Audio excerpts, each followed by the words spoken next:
This is Lyle with Optimize Profitability. Today I'm with Judy Davis. She's the founder of Watson Davis, which is a trade compliance group that she started in 2008. But she's been in this trade compliance world for over 20 years. And the funny little story that I know about her is she had to classify all the parts for Big Bird. You don't think about things like that. So Judy, tell us how you got to become an entrepreneur and what that journey looked like for you. Well, it started a long, long time ago. I actually started this as a second career. I got back into the market after my kids were grown and said, I want to do something different than what I had originally planned to do with my life. And a friend of my son said, well, you ought to just sign up for a temp agency and see if you can get into several different fields that way, working temp jobs. Well, I did. And the very first job I worked, put me into the shipping business with ocean industry. And I absolutely fell in love. It's like curiosity got the best of me. How many pairs of shoes can you fit in a shipping container? How many Jeeps can you send to Iraq? Because it was during the first Iraq war. In one shipping container, how does it get loaded on the ship? I actually got to go to the port in Houston and watch them load a ship. And I was hooked. It went from one thing to another. Well, after being in the shipping side of ocean for a while, the company I worked for was sold, and they ended up back down in Houston. I traveled to Houston for about a year and a half doing some training down there, but it was not the place I wanted to be. My family's all in Dallas, and I didn't want to move to Houston. So came back with the idea of, okay, so what part of this field can I get into? Because you can't really do ocean shipping out of Dallas. It was weird that I got into it in the first place. But came back with the idea, okay, where do I go from here? And landed a couple of small jobs along the way, almost that same project temp type stuff, and ended up at an integrated circuit company in 2006. Where they actually made the integrated circuits, manufactured them right here in the United States at that time. And I had a gentleman who was working with me on that project that we ended up hitting it off, and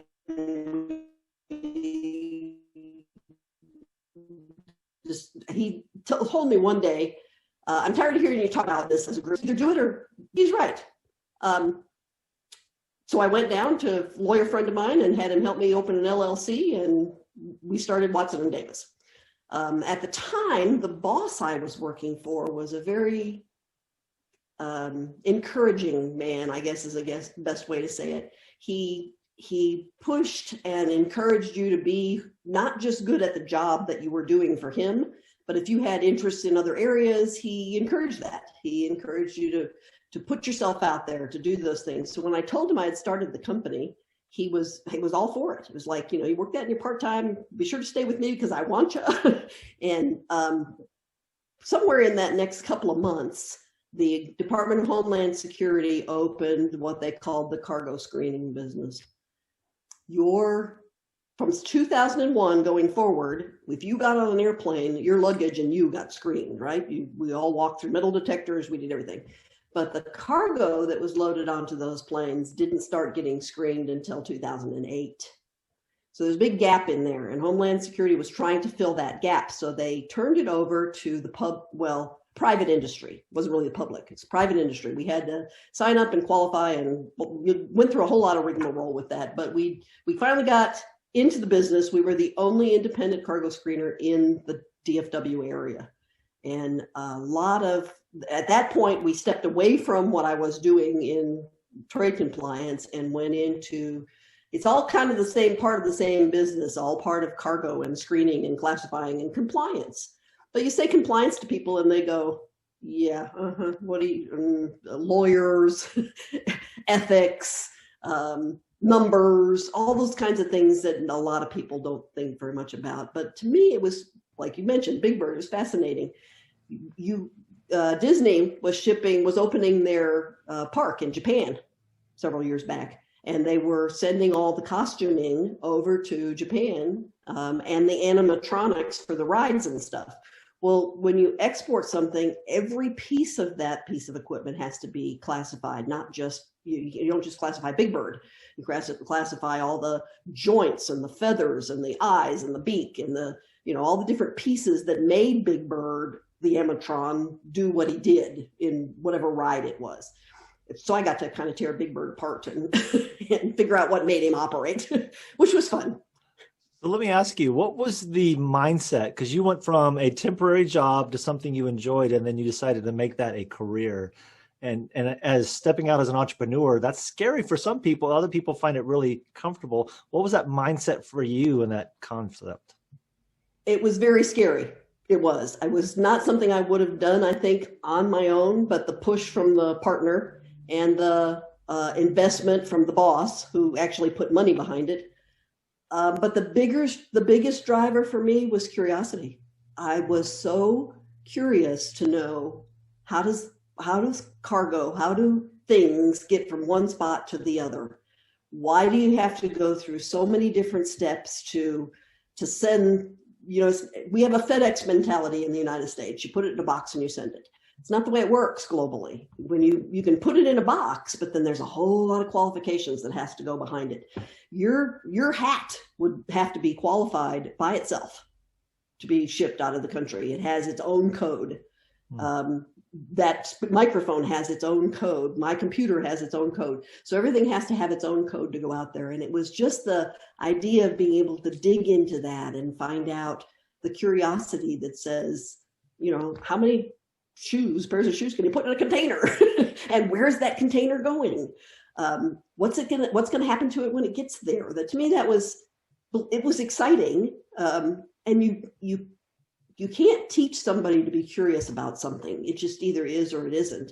And it just grabbed my attention. And when it did, it was like, I used to tell people that I trained in this business that you get to the point that the containers or the boxes or the codes are attacking you in your dreams, you're hooked. Because it just becomes so much a part of you that it's curious. It's, what am I going to do with that? And how do what is that exactly? I had something the other day came across my desk. So you're big on curiosity. I love that. I think, what was your motto you were telling me a while ago? Just be curious. Just be curious. That's your Just motto. be curious. Just be curious. So how do you develop, how do you increase the curiosity factor in your life? In my life, a lot of it just has to do with what's one thing that'll grab me? What's the one thing? I look at the computer screen, just like all the new technology.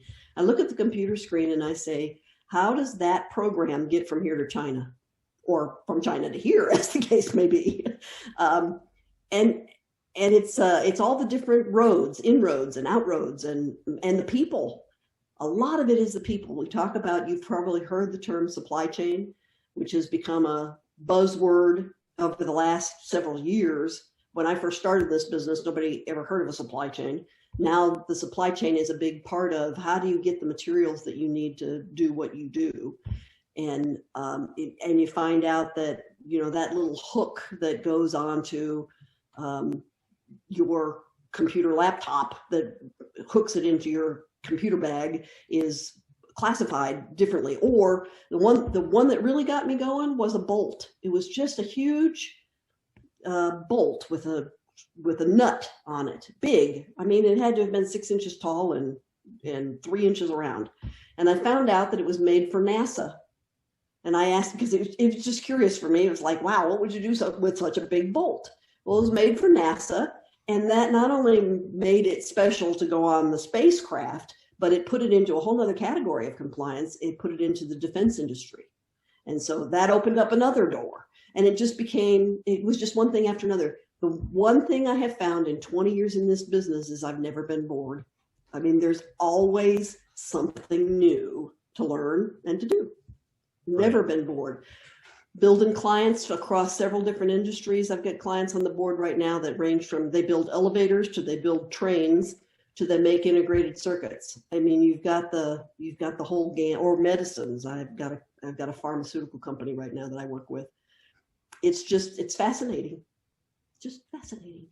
And I know, like, this is your first Zoom recording, as far as I know. Yes. And so technology's kind of changed for you. What are some tips to help somebody right now, some tips that you're using in your life that's helping you be a success that might help another entrepreneur? This is going to sound really funny, but synonyms. Find out there's always more than one meaning to a word. And if you can't find what you're looking for under what they tell you it is, what else could it be called? What else can it do? That's where the curiosity comes in.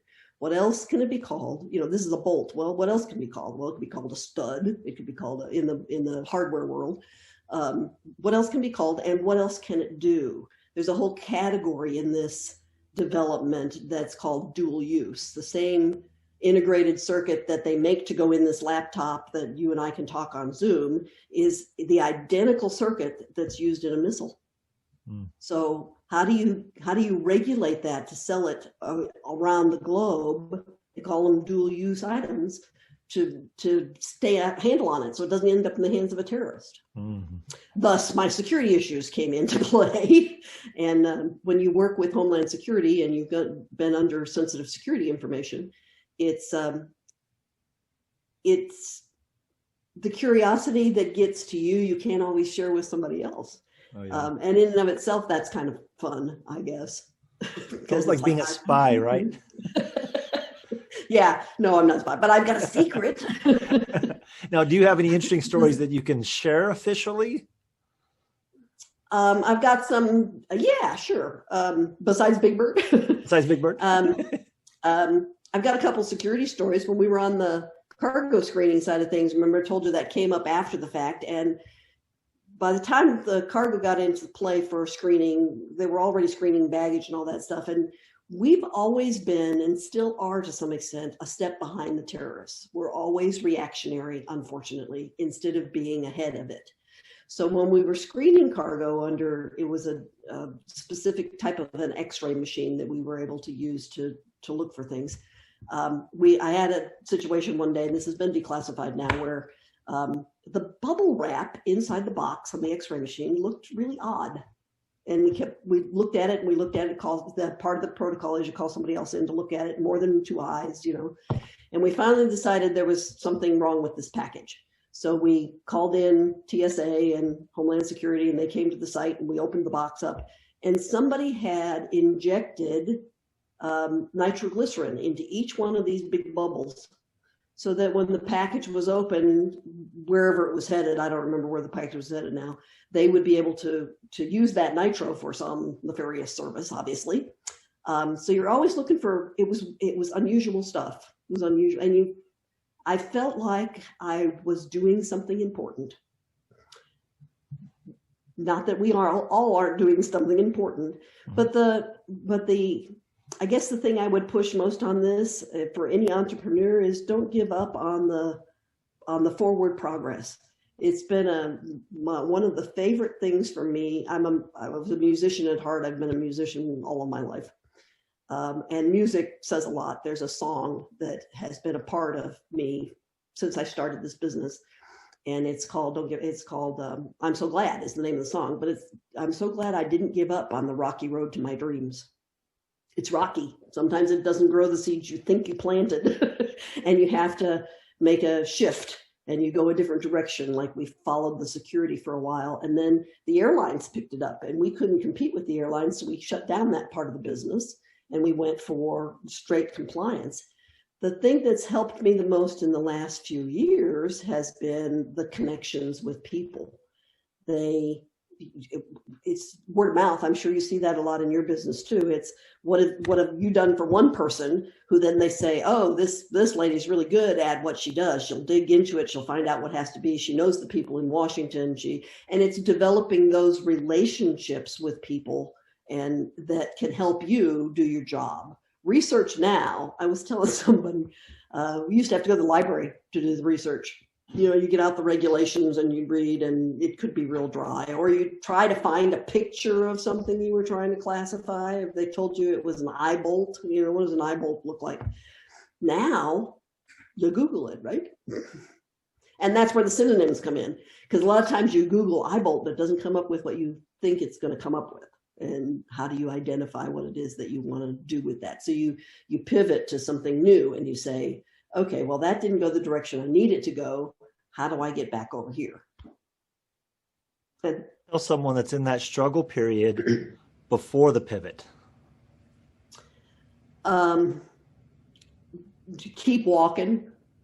You know, I just always had God in my head saying, just keep putting one foot in front of the other. Just keep putting one foot in front of the other. The end of this song says, I'm glad I can stand here today, right here, right now, and say thank you for making a way. And sometimes to get to that place that I was right here, right now, was just one foot in front of the other. The other thing is with the curiosity, be willing to listen to somebody else's curiosity. Everybody talks about getting outside the box. In my business, you get outside the box, but you get into 3 or 4 other boxes. So it's I want to say it's like box hopping. You have to go from one box to another in order to find out what it is that that particular regulation is looking for. And sometimes it's the underneath side of all of that that says, like, everybody's aware of the China tariffs right now. Even if you're not in trade compliance, businesses are having to pay those China tariffs, and they're looking for trade compliance people to say, how do I get around this? Well, I'm not one to get around regulations because that's what I do. But you have to be creative enough to think a little bit outside of this box that's the regulations and get to 2 other boxes that might give you a legitimate option to mitigate that regulation. It won't negate it. You still might have to pay 5% instead of 25%, but you've jumped from the 25% box into a 5% box because there's an exception or there's something that you can apply. So it's part of it's being curious, part of it's being creative, and allowing other people to contribute to that creativity. It's not just my own. I like to listen to somebody else's ideas and say, yeah, I could do that. I like box hopping. I think that's what you ought to title your book when you write it. Okay, box hopping. I'll try that. So before we get off here, what's one final word of encouragement for somebody who maybe they've started later in life, maybe they're not sure they have the right path chosen for them quite yet? I think it would be listen to the people around you, especially if you're older. Like I was in my 40s when I started the business. If you're older, you've got good relationships with people, both younger and older than you. You're kind of in the middle of things at that point. Listen to people on both sides of you that say, yeah, you could be good at this. Or, you know, maybe you ought to look in a little bit of a different direction, or maybe you ought to add this, like somebody suggested, adding the security part to the business. It was still cargo, but it was a whole new field, and it was an enlightening field. So I guess that was the biggest thing that I learned at that point in moving through it, was to listen to not only friends, but people that I didn't really know. Sometimes somebody I'm in business with, I'd say, well, tell me what you think about such and such, you know, some new regulation or some new opportunity that was coming up. Do you think we could be good at that? Yeah, I think you ought to stay with what you're doing. I just continue to develop it. Don't try to get too many irons in the fire at one time, because there were so many opportunities around that time. How do you choose which ones you want to do? And so sometimes it was what seemed like restrictions kept me on the path to where I was going. Thank you so much for sharing your story today. How can someone get in touch with you? What's your website? Website is watsondavis.com. I have a LinkedIn profile under the same name, watsondavis.com. On my website, it gives the full gamut of the type of regulations and trade compliance that I do, from classifications all the way through to cargo handling and regulations that I can't really talk about, but they're all on the site by name. And if you're into that part of the business, you recognize them. And then I try to keep newsletters and articles that I've written on the LinkedIn page, which is the other way to get in touch with me. Unfortunately, because of a lot of the government rules for people in my position, I can't have a Facebook page. So I don't have a Facebook page that anybody can access, but that would be the best way to get hold of me. If If you guys want to reach out to her, find her on watsondavis.com, and we'll see you later. Have a great day, guys, and always be successful and be curious. I like it. Bye.